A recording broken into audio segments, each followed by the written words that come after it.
Thank you, Mr. Chairman.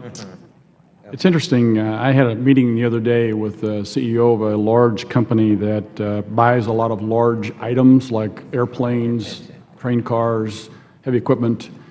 And I asked him the question, if XM went away, what would you do? And his first response was, first thing I'll do is I quit buying Boeing planes, I'm going to go buy Airbuses. All the jobs go away.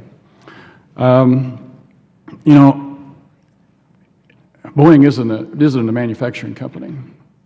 They're a design and assembly company. They've got 1,800 little manufacturers, small businesses that produce their parts. So there's 1,800 small manufacturers that are relying on this bank to be able to exist, to be able to make a profit, to hire people.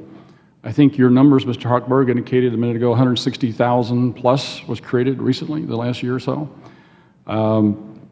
You know, it's interesting also, I sit on the Small Business Committee as well. I'm Vice Chairman of the committee, and we've had a couple of hearings. And in those hearings, we've had, you know, obviously all small business people all the time talk about their concerns, whether it's taxes, regulation, whatever. And discussion eventually gets around to XM Bank. If it doesn't, I get there with it. And I ask them, what's your opinion of it?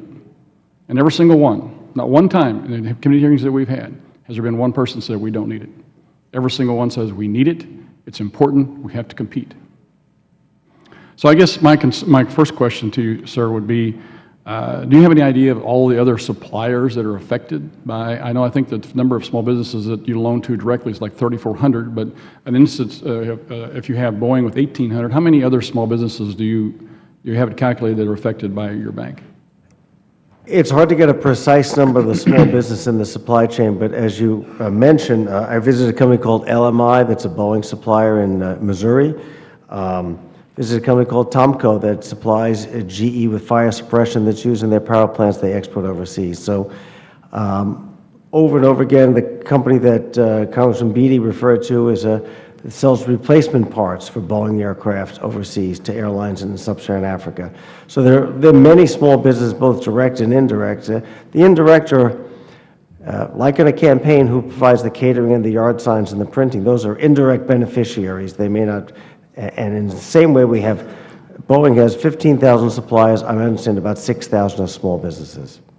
What is the percentage of small businesses that access your bank as it is now versus the big guys? In other words, out of well, 90% of our customers, direct beneficiaries, are small businesses, and that we finance about, of the exports, the $27 billion we financed, about 39%, about $10 billion were from those small companies. And that doesn't even count all the indirects, as you referenced. Yeah. You know, it's interesting. I also have a lady in my district that produces, she builds log homes out of oak logs. I come from central Missouri. Oak logs are very plentiful, and that's what she does. She also takes those oak logs and packages them into a kit and sells them to China. And your bank helps finance that. I thank you for that. If you go away, she goes away. And I think that those jobs are going to go away with it.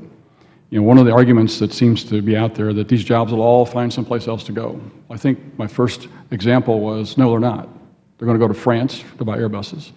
They will not be created at all because that lady will no longer be able to finance the kits she sells to China. And it's interesting that my side is interested in dynamic scoring. So if you have a job and you do something the exponential economic increase off that is something I would think they'd be very interested in and would really score, this bill would really score well from the standpoint of the job creation that's out there. So I think it's a point that needs to be made, and I think that, excuse me, I understand that sometimes there's, I know our Vice Chairman was making some reference to some of the internal problems that you have in the bank, and we can't deny that.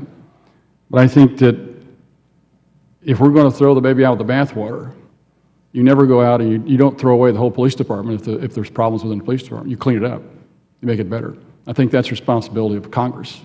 For us to disregard that responsibility and just say, no, we don't need the bank, is disregarding our responsibility.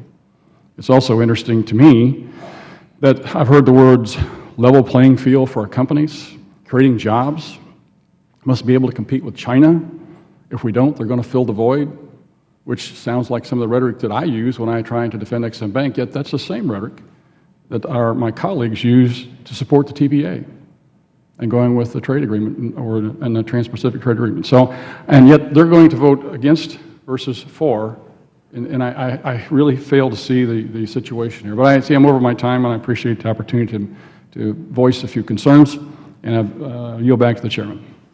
Time of the gentleman has expired. Chair now recognizes the gentleman from Colorado, Mr. Tipton.